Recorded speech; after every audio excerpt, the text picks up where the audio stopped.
Hello, and welcome into another Saturday edition of the Fantasy Football Actuary Podcast.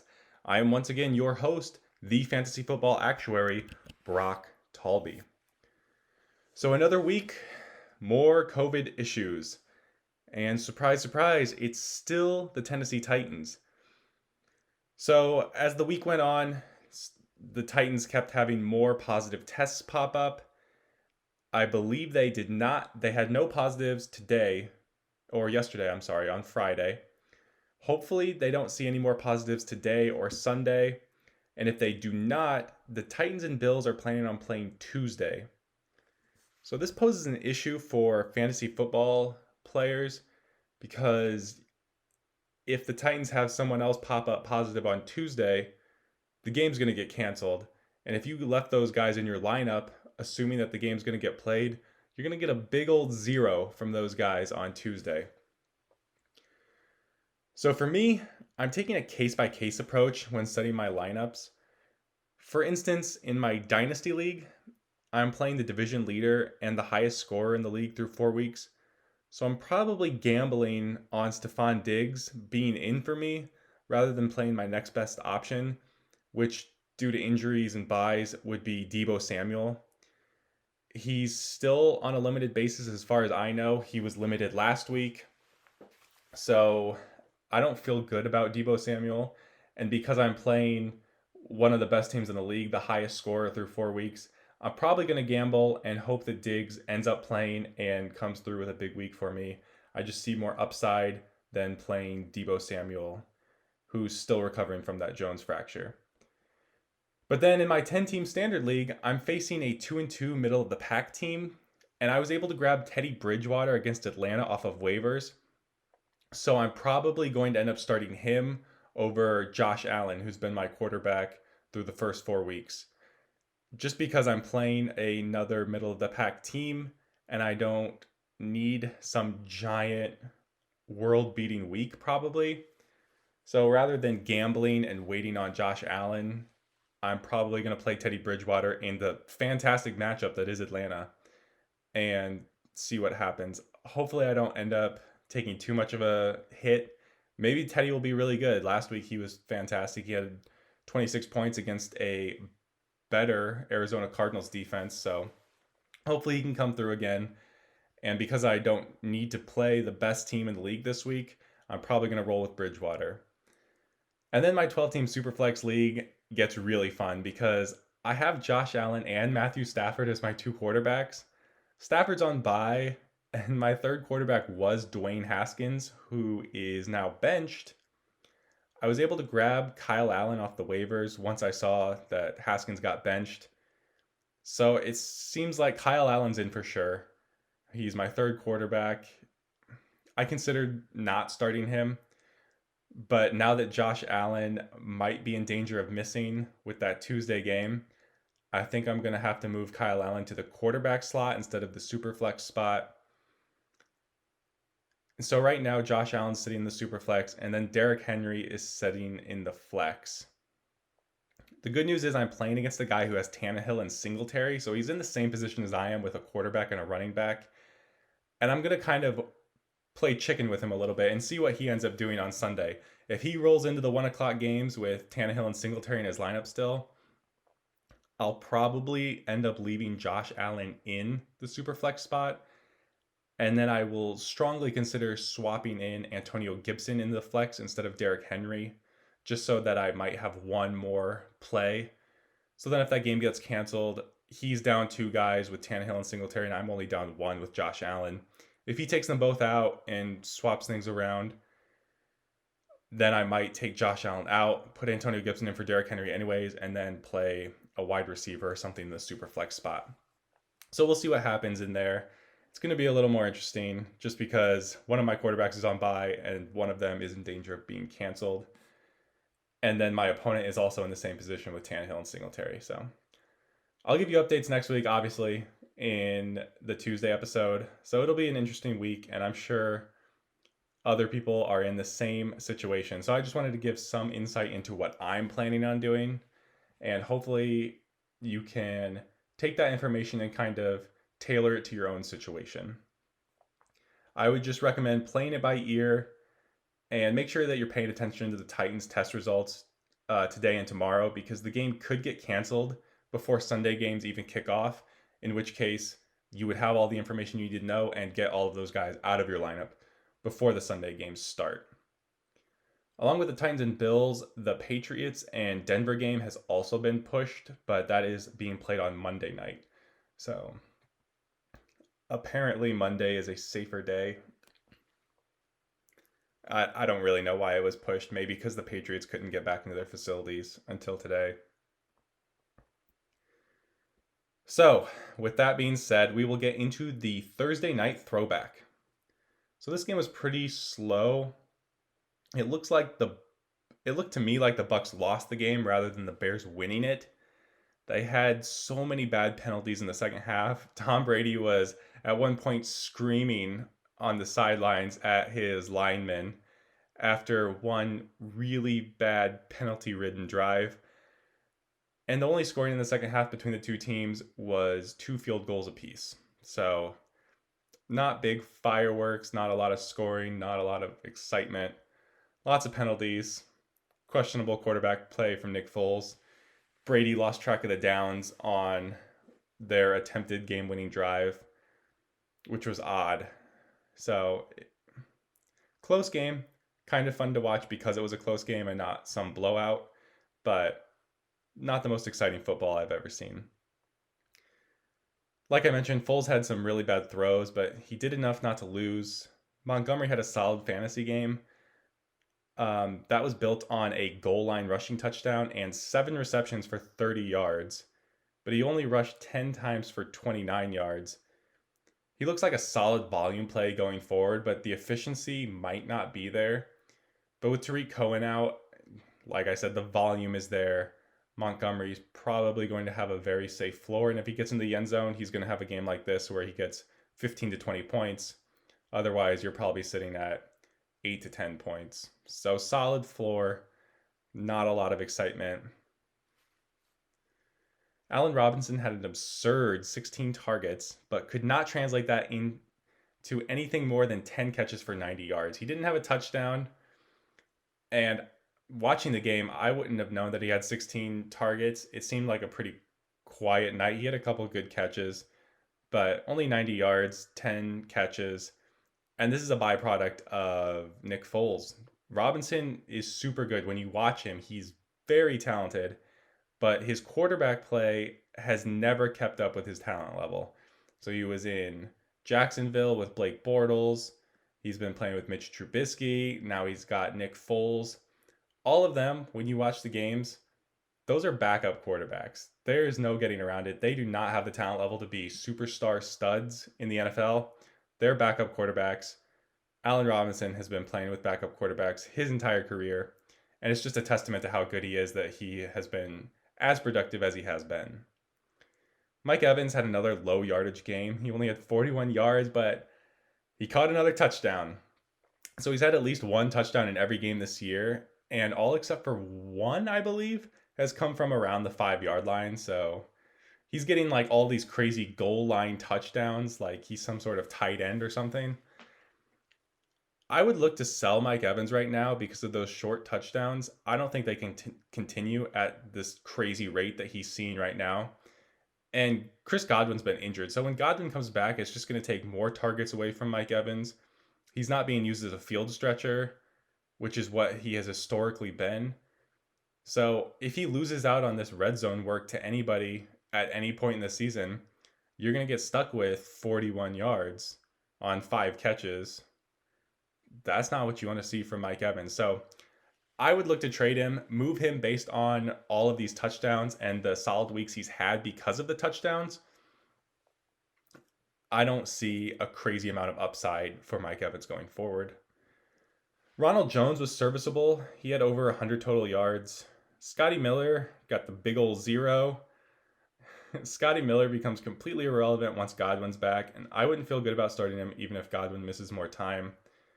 Brady didn't even look his way last night. So if you ended up starting Scotty Miller out of desperation, out of some bye-week necessity, or you were worried about COVID, maybe you have your whole wide receiver core is built on Bills and Titans, and you threw Scotty Miller in there because he was on your waiver wire and he's had a couple decent weeks.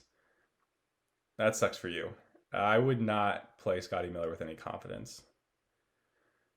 So, to wrap it up, it was a close game, but not the most exciting. I'm sure we'll have higher scoring games and more thrilling games come this weekend. So let's get into the NFL newsstand next. The Titans are being investigated for having unauthorized practices and workouts together while team activities were suspended. It doesn't sound like the league is considering forcing them to forfeit any games at this point, just some large fines and possible draft pick losses, but it's definitely something to monitor if you own any Titans. Just because of maybe the game this week gets canceled. If they have any more positives pop up in the next week or two, it could affect next week's game, and then they might get into forfeiting. I assume the league wants to avoid that at all costs, but definitely something to monitor. There will probably be some sort of penalties. It's crazy. If you saw the news story or the pictures floating around, some of the Titans players were practicing on like a local high school field. So if you agreed to the terms to play in the NFL and follow these protocols, even if you think they're silly, even if you're not scared and you agreed to play in the league, you agreed to play under these protocols. So why would you do anything to put your team in danger by not following the protocols, even if you think they're stupid? I don't understand it. It seems kind of selfish to me because you're hurting your team. If you heard that the Jets had a positive COVID test, that it came out last night that it was a false positive, so no worries about the Jets Cardinals game. It's crazy that we get one positive COVID test and people start freaking out about an entire game being canceled. To me, that seems silly, but it was a false positive anyway, so Jets Cardinals, good to go. The poor Jets. The Patriots had no new positive results other than Stephon Gilmore since Cam tested positive last week, so they are returning to their practice facilities today, and Cam even has a chance to play on Monday night since he has been asymptomatic. So he has an asymptomatic case, so my understanding is he just has to be symptom-free for 5 days since he was asymptomatic, and then he has to have 2 negative tests 24 hours apart from each other. So he could play Monday night. The game getting pushed back one day probably helps him even more. Probably just raises his chances to play even more. So if you have Cam, you might be able to play him this week. Justin Herbert has been named the starter for the rest of the season in Los Angeles. Okay, Tyrod seriously got the shaft on this one. He didn't even get a chance to lose his starting job and suck on his own merits. He just got jabbed in the lung and lost his job that way, which is super unfortunate for him. But Herbert will be a viable streamer in a lot of weeks for the rest of the season. He's averaging 310 passing yards through his first 3 starts, so he's been pretty solid. In the right matchup, I would definitely play Justin Herbert. I think I have him ranked as a top 10 this week. Spoiler alert. As I mentioned earlier, Dwayne Haskins was benched for Washington. Kyle Allen will start week 5 with Alex Smith active as the quarterback 2 for Washington.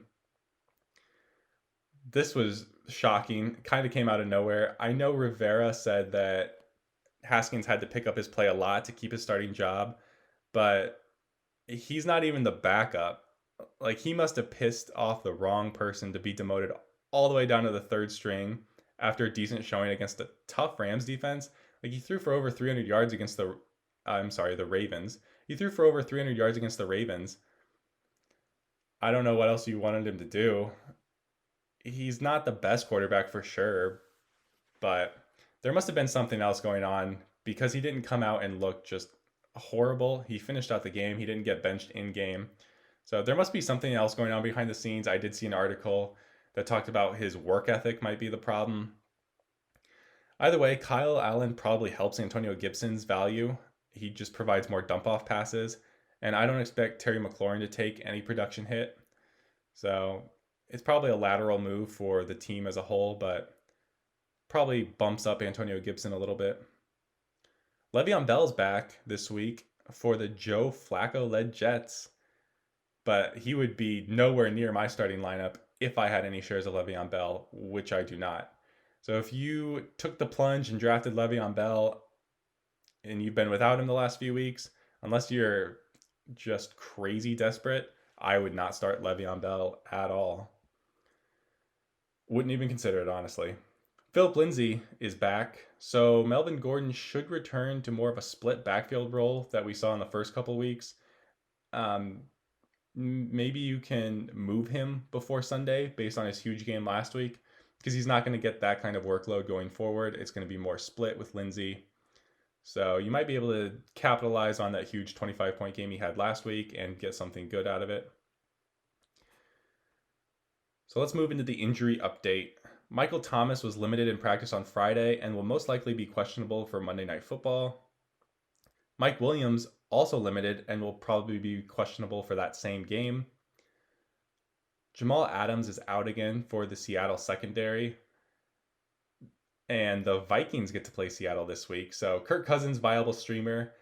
And more importantly, Adam Thielen and my new favorite player, Justin Jefferson. Fire them up. They are going to run all over Seattle secondary this week.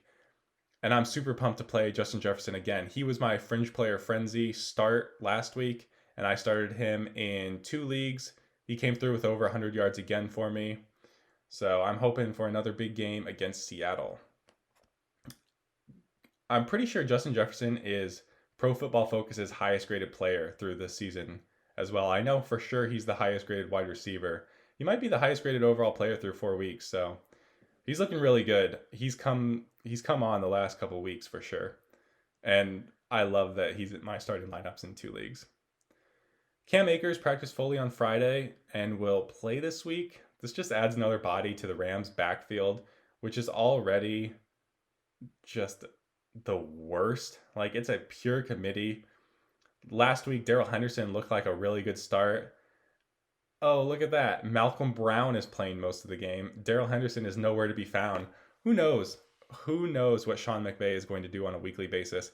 Cam Akers is probably the best running back, but I don't think that means anything. I'm not playing any of these guys. If all 3 are healthy and active, I'm not playing any of them unless Sean McVay comes out and says, this guy is our main guy. He's going to get the bulk of the work going forward. Otherwise, you can't trust him. Raheem Mostert is a game-time decision for the late Sunday afternoon kickoff. I wouldn't be surprised to see Jerick McKinnon lead the backfield either way as San Francisco eases Mostert back into things. So something to be wary about there if you're planning on playing Mostert. Jerick McKinnon will probably be the lead back either way. Deebo Samuel, who I have in all 3 of my leagues and I have been waiting tirelessly for to return from injury. He missed practice this week with an illness. This just makes it even harder for him to get back into game shape as he's coming off of that Jones fracture. You saw last week that he was limited. I think he only played like 30% of snaps. He did catch all 3 of his targets for 30-something yards and had another 10-yard rush. So he was involved, and I think he's going to continue to get more involved. It just matters how quickly that happens. I was hoping I might be able to play him this week, but I don't think I'm going to. If he didn't practice this week, throwing an illness to recovering from an injury, and I could see another limited week for Deebo. So that just takes him out of my lineup, and I'm not playing him until I see a full workload from him probably. Also for the 49ers, Jimmy Garoppolo is back and is set to start week 5. So that's great news for Deebo and just the 49ers offense as a whole. You saw Nick Mullins fall apart last week. CJ Beathard came in and was serviceable, but Jimmy G is clearly better than both of those guys. Marquise Brown, Mark Andrews, and Lamar Jackson are all listed as questionable. However, all are expected to suit up and were practicing on Friday. So don't freak out when you see the little Q next to their names. Sounds like all of them are going to play and play them with confidence as you normally would. Calvin Ridley is good to go for week 5, but Julio is questionable. Julio didn't practice at all this week, and I wouldn't play him even if he gets the active designation before game time. Offensive coordinator Dirk Cutter said that he's very confident in Olamide Zacchaeus and Russell Gage to fill in for Julio. So it sounds like they're planning to play without Julio, even though he got the questionable tag. I'm not going to play Julio if he's designated active. It could be like Leonard Fournette was active last night in the Bears game, but he didn't get on the field. He was only in an emergency capacity. Julio left last week mid-game in like the second quarter with that hamstring injury. He's not practicing this week. I think that hamstring injury lingers. I think Calvin Ridley is the clear number one for the rest of the season. AJ Brown returned to practice on Friday. It was limited, but he's finally coming back from that bone bruise. I'm not putting AJ Brown in either of my lineups where I own him because of the injury and the Tuesday night game time, which is unfortunate. I'm going to have to wait another week for AJ Brown. Hopefully the game doesn't get canceled and I can see him on the field, and hopefully he looks good and I can have him in my lineup for week 6 because I've been waiting for him. I'm sorry, there's a pretty big spider over on the floor and it's kind of freaking me out. So if you're watching the YouTube and I'm looking over, I'm making sure that spider's not coming to get me. Joe Mixon is questionable coming off that huge game last week. Sounds like he's going to play. I would play Joe Mixon, no questions. Noah Fant is doubtful to play on Monday against the Patriots, but it sounds like he should be back for week 6. So that's really good. After he got carted off last week, Noah Fant was coming on strong. So seeing that he's probably good to go for next week is a very good sign. No extended injury. So we'll get into our final Saturday segment, Fringe Player Frenzy. This is where I just talk about a quarterback, running back, wide receiver, and tight end. Someone that people are probably thinking, should I start this guy or should I start another guy on my roster in a comparable situation? Maybe they're your RB2 or wide receiver 3 or flex, something like that. So it's just fringe player guys that I would choose and why. So my quarterback for this week, my Fringe Player Frenzy starting quarterback is Justin Herbert. So it's a primetime game against Sean Payton. It'll be a good test for the rookie, and I don't think he'll end up wasting the opportunity to show off on national television. He's averaging 310 passing yards a game, and the Saints have given up at least 20 points per game to the quarterback position. It's entirely possible Sean Payton and the Saints knock the wind out of Herbert in primetime, but I don't think that'll happen. I don't think he's going to fall flat on his face, and I like his chances to succeed and at least put up decent numbers, if not thrive. So this week I am playing Justin Herbert over Gardner Minshew, Ryan Fitzpatrick, and Jared Goff. My fringe play start at running back is David Johnson. So I know DJ has been a bit mediocre the last few weeks. Trust me, I know because I own DJ in both of my redraft leagues, and I loved DJ. I had him ranked really high in the preseason rankings. So I came in really high on him. I drafted him in both of my redraft leagues, and I'm not benching him, especially against the Jags. So this matchup is fantastic. The Jags have been bleeding points to the running backs the last 2 years. Just look at what Joe Mixon did last week for the most recent example of that. DJ still has almost 300 yards and 2 touchdowns this season, which isn't super bad. It's actually decent, especially considering 2 of his matchups were against the Ravens and the Steelers. If you didn't hear, Bill O'Brien did get let go, so he is no longer the coach in Houston. I'm hoping with him gone, the offense runs a little looser and smoother, and the Jags are the perfect matchup to get this offense running. So this week I'm starting DJ over Kenyon Drake and Joshua Kelly. Spider update, he ran away from me, so he's further away. I think I'm safe right now. He's just staring me down though. All right, well, my wide receiver fringe play start of the week is Terry McLaurin. And this might not sound like a super fringe play. You might be thinking, Terry McLaurin's an obvious wide receiver 2 on my team. But I have a couple guys in my various leagues that have benched McLaurin a couple times this year already. And you might be looking at it like he's got a new QB. He's against the top corner in Jalen Ramsey from the Rams this week. And he's had a couple mixed performances to start the season. But you got to keep in mind, he's still the wide receiver 13 on the year. And he did that with Dwayne Haskins. Kyle Allen is no upgrade. Like I said, I think it's a pretty lateral move for Washington, the team in the NFL. But for fantasy, I think it's an upgrade. He did keep CMC and DJ Moore both very fantasy relevant last year. McLaurin has too much talent to bench despite the circumstances, and I want to give you the confidence you need to keep him in your lineups and not panic this week, even though the circumstances look dicey. So I'm starting McLaurin over Cooper Kupp, Stephon Diggs, and CeeDee Lamb. And finally, my fringe play start at tight end is Dalton Schultz.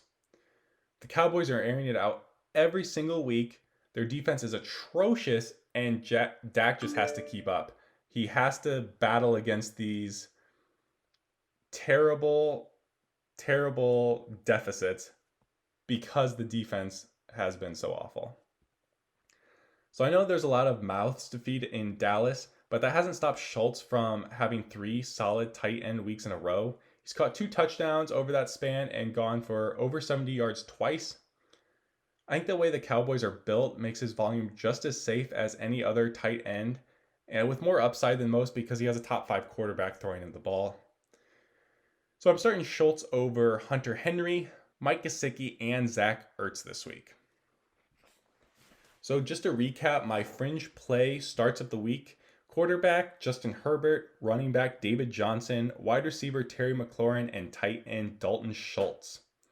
I like all of those guys. I am personally starting David Johnson in a couple leagues and Dalton Schultz in my 12-team Superflex.